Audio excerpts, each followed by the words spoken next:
Bonjour à tous. Comme vous le savez, nous avons adopté un conseil d'administration plus petit, centré sur les compétences, en novembre 2015. En juin de cette année, nous avons tenu notre tout premier forum annuel. J'aimerais vous faire part de mes réflexions à ce sujet et de certains commentaires que nous avons reçus. L'idée de tenir un forum annuel est ressortie de la restructuration de notre gouvernance l'an dernier. Dans le courant du processus, un des objectifs clés était de favoriser un plus grand engagement entre le CA et nos groupes de leaders. Cette réunion a regroupé 124 participants, dont des leaders élus, des représentants de nos sections provinciales, des résidents en médecine familiale, des étudiants en médecine et notre équipe de direction. Notre but, en rassemblant toutes ces personnes, était d'aider le CA à mieux comprendre le point de vue des membres lors de sa prise de décision.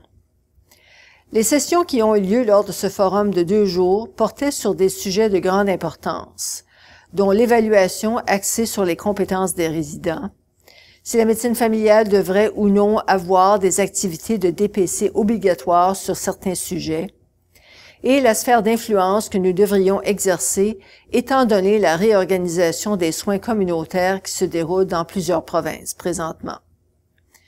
J'aimerais souligner que les commentaires des participants sont très favorables et qu'ils étaient très impliqués. Les participants ont beaucoup aimé l'accent mis sur les grands enjeux en médecine familiale, notre approche tout à fait franche envers les plus grands défis du collège, ainsi que l'engagement du collège vers l'inclusion.